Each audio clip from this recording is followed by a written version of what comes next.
there, my hearties. Welcome back to my channel.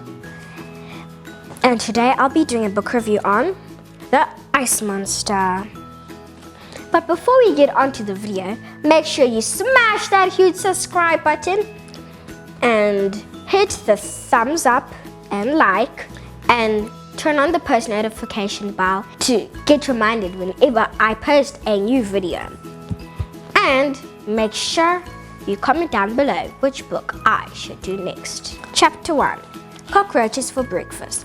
Just so you know, I'm going to read you a little bit of the book so you know what's happening, what I'm going to tell you next. One bleak winter night, in the back streets of London, a teeny baby was left on the steps of an orphanage. There was no note, no name, no clue as to who this little person was. Just the potato sack in which she was wrapped as snow fell around her. In Victorian times, it was not uncommon for newborn babies to be abandoned outside orphanages, hospitals, or even the homes of upper-class folk. Their poor, desperate mothers hoped their children would be taken in and given a better life than their birth families would provide. So that baby they lived on the street was called Elsie, and the way she got her name was by an orphanage called Wormley Hall, home for all unwanted children. I feel so bad for them, really. It was made in the Victorian times. I'm dressed as Queen Victoria. And Elsie got her name from the orphanage at Wormley Hall. Because usually when a baby comes in, all the old children would name them and go A, B, C, D, E, F, G, and then someone would say stop. The first person to say stops. Everybody else stops. A, B, C, D, E, stop. Then they stopped at E. They could have named her Ellen or anything else, or Ellis, but they decided to name her Elsie. That's how she got her name, and that is Elsie. One day, her friends at the orphanage told her she had a talent of telling stories. She told huge, magnificent, wonderful stories. Elsie did have monkey feet. That's why she was good at climbing. She could even climb up roofs. Even though there was nothing to grip over like that, she would just go boom, boom, boom. Monkey feet are sometimes sticky. That's why her feet were also sometimes sticky, because she had monkey feet. She escaped from Wormley Hall and then became an urchin. An urchin is someone who lives on the street. So Elsie was kind of an urchin.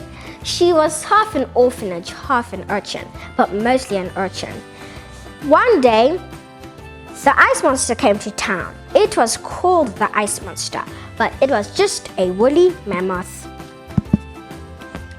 And this woolly mammoth had a connection with Elsie, even though it was long extinct. I wonder how these two people have a connection, even though they didn't know each other and they saw each other for the first time. And then one day, Dottie heard about something on the newspapers.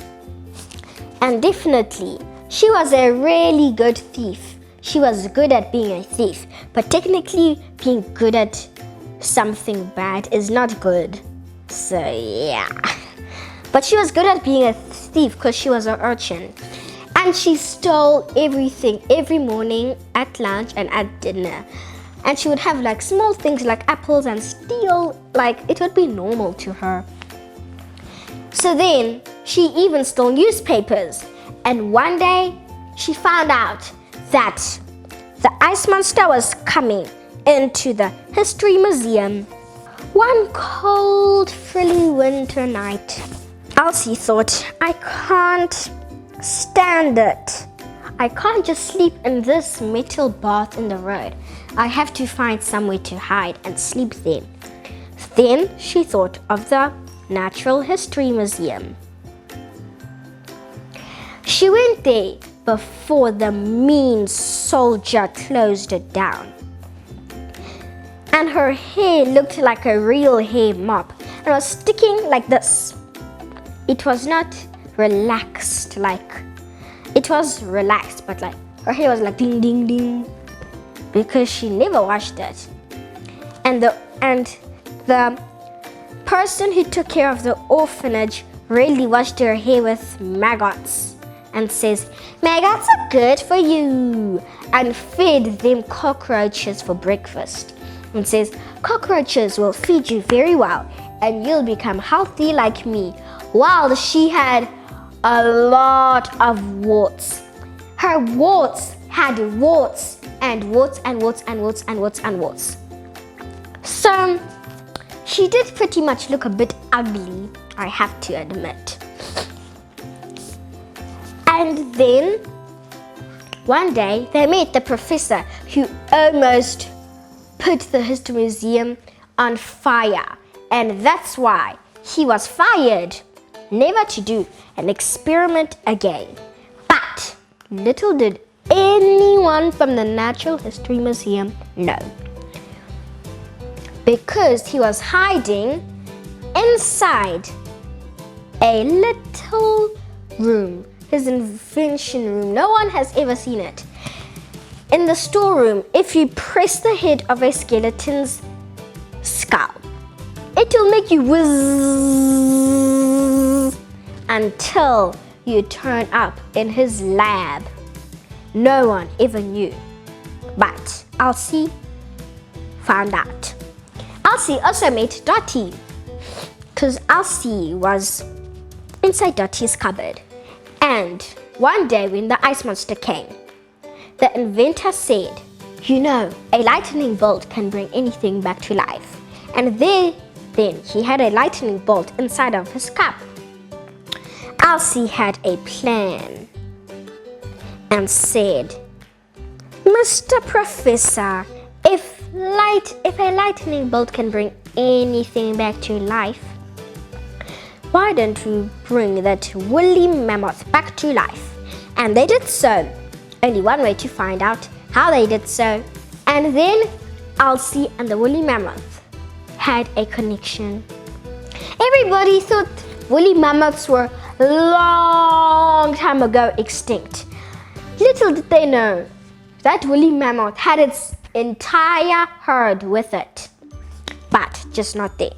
One day, Elsie thought of something, which is taking the woolly mammoth to the North Pole, its home.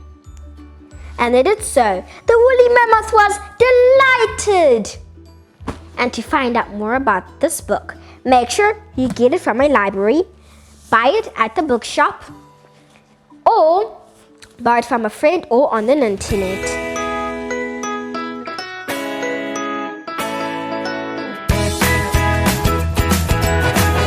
And don't forget to subscribe, click the thumbs up and like, and turn on the post notification bell, and comment down below. I'm Queen Victoria, and I said bye.